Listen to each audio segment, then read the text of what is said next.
Justin, has this just come down to too many missed opportunities, too many mistakes at the wrong time? Yeah, I mean, how many opportunities, do you want? You got a talented team coming into town. We got to take advantage of more than we did. Absolutely. Okay, next question. Raise your hand, please. Go to Ryan. Yeah, Coach, started the game with Ben Finley. He went in through the first quarter. What went into the decision to switch into Jackson there in the second quarter? To get a spark on offense, we felt like the run game too, adding the quarterback element to the run game might give us something, and it did at times. And Sam, we moved the ball some. We just didn't put it in the end zone, and we obviously missed opportunities and field goals. Go to Steve Croner. Listen, what's the status of Jaden Knott? I don't know. Okay, other questions in the room? Go to Ryan here. You mentioned you moved the ball really well between the 20s. What changed? I didn't say really well. I said we did it well at times, but we couldn't put it in the end zone, obviously. Right. What changed once you entered the red zone? We didn't execute, and we went backwards too many times. Go to Steve Croner. Justin, a lot in the offseason, you were talking about how the last couple of years you've played these close games and haven't been able to get over the hump. You got one that's another tight one that doesn't go your way. What do you tell the team tonight after another really close loss? Well, it's all about how we show up on Monday. Nobody's going to feel sorry for us. I don't feel sorry for us. Can't feel sorry for ourselves. Yeah, it sucks. We had plenty of chances to win. That's on us. So when we come back in the building on Monday, there's got to be an urgency to continue to improve. There's no other way to do it. Go here in the front. Hi, Coach. My name is Kelly Harson. I'm with Matt Marino with Rivals.com. But you mentioned this was a huge opponent coming into town. What do you think is the biggest thing you learned from this experience? What I learned was we have to do a better job taking advantage of opportunities when we're in the red zone to score touchdowns, when we're on the field goal team, whatever it might be. Defensively, getting a stop on that last third down so we have another shot to put our offense on the field. The lesson is you have to take advantage of the opportunities you get. And we have a lot of want to, and I love that. They play hard, but unfortunately want to isn't the only ingredient you need. And so the level of execution, you only get so many chances. In a game like this, against a talented opponent, you only get so many chances, and you got to take advantage of more than we did. Go to Thomas Dunn in the back. We'll bring the mic to you. Coach, you talked about the confidence you had Michael Luckhurst after last week's game versus North Texas. Is he still safe as a starting kicker going into Idaho? I think Michael's a talented young man. Obviously, we're not doing a great job on PAT field goal, so we got to continue to get better there. We'll see where we'll see where that goes this week. And do you have any updated information on the status of Sindo? Unfortunately, Matt Tendrick will not be with us for the remainder of the season.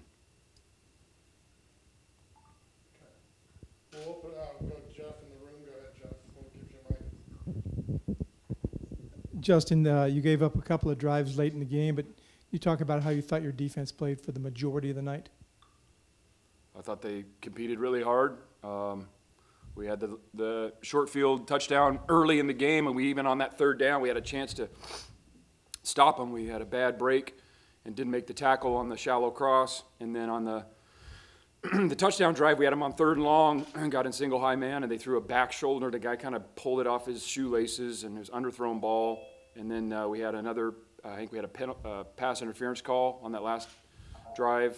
I thought other than that, the guys competed, played really hard, and we took the ball away a number of times. So overall, pleased with their effort.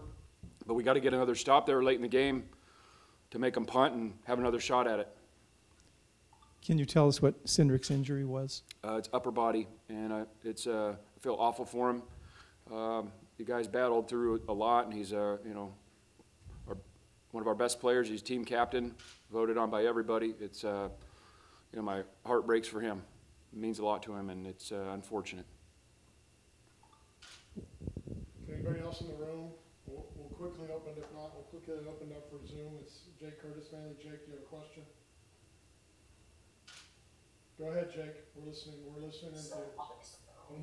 Yeah, can you tell me what went into the decision to start Finley, and who's going to be your starting quarterback next week? The decision, last week, Sam got hurt.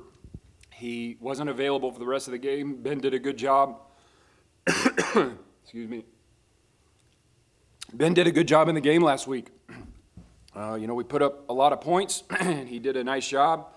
During the week, Sam was limited, especially early in the week. He was not able to do quite as much, and so we had to make a decision later in the week, and we felt like if Sam continued to improve, we'd like to get him in the game.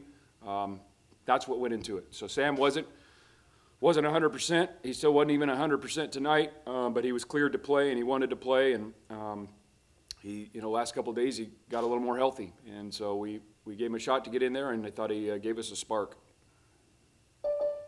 And would he be the starter next week then? Yeah, we'll discuss that Monday, but I thought he did some good things, but obviously we have to do better across the board. I mean, we have so many opportunities we got to take advantage of, but he did some good things.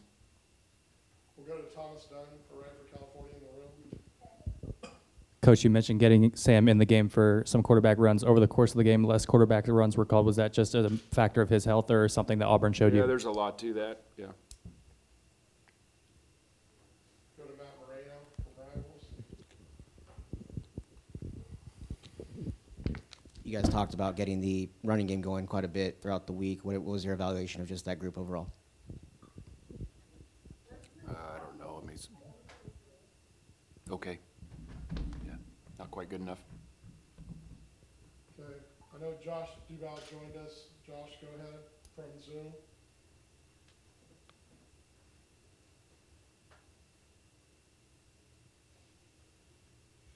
Okay.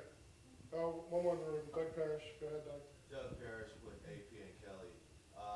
There was a lot of momentum killers out there caused by plays that were reviewed by the officials. How do you keep the team focused after and the team tempo up after those types of plays being reviewed and taking time to review them? We're not in charge of the reviews. They say it's reviewed, so they stop the game, and then we got to be ready to play when they start the clock back up. I don't know. We just got to go out and play the next play, but we're not in charge of starting and stopping the clock on reviews. They just tell us when they do it. There was a lot of them tonight. Go to Mia from the Daily Count. What or who stood out to you tonight? I mean, we had a great opportunity that we let slip through our hands. Very, very frustrating, extremely frustrating. It's a talented team. We all know Auburn's going to have talent. We had so many chances to go find a way to win the game, and we didn't do it. So that's incredibly frustrating. Now, we got to come back on tomorrow and Monday and go back to work. So when we get those opportunities next time, that we make the play and we find a way to win that game, and grow from this experience. So, like I said before, nobody's going to feel sorry for us. I don't feel sorry for us. We got to do better, and we have the guys to do it. But unfortunately, like tonight, there was just so many chances and we weren't able to capitalize on them. And you have to against a good team, and we didn't. So that's the lesson we learned. Is there Go ahead. is there anything you're looking to change going into Idaho next week? Take advantage of our opportunities when we get them. What does that look like? Well, it's the reverse. It's the third down stop on the last drive of the game. It's the field goals. It's there's going to be 20 plays that we're going to look at and say, oh, if we make one of those, two of those, it's a different ball game. Coulda, shoulda, woulda. Well, that's why that's what's got to improve. Yeah. Okay, final question from Thomas. Go ahead. Give the mic and just wrap us up here. Coach, you talk about missed opportunities, but how do you even begin to compartmentalize the job the defense did today, just basically being on the flip side of the 2018 Washington game? What about the Washington game? Their defense basically being on the flip side of a performance a la the 2018 Washington game. We lost. We lost the game. We did some good things in the game. I'm not denying that. there's some individuals and some units that did some very good things in the game. And we're going to show them what they did right and what they did well and tell them, you know, encourage them to do even better. But this is a team game, and it's about winning, and we didn't get the job done. So, you know, I don't, there's not a lot of these silver linings, you know. It's about winning. And we had plenty of chances, and we didn't get it done, and nobody's going to feel sorry for us. And our defense did a really good job throughout most of the night, but we got to make that third down stop, you know. And when they do well, I'm going to tell them, and we're going to show them on tape. And then there's things that they got to do better, and there's plenty of other opportunities out there from number of players and coaches, all of us, where we got to be better.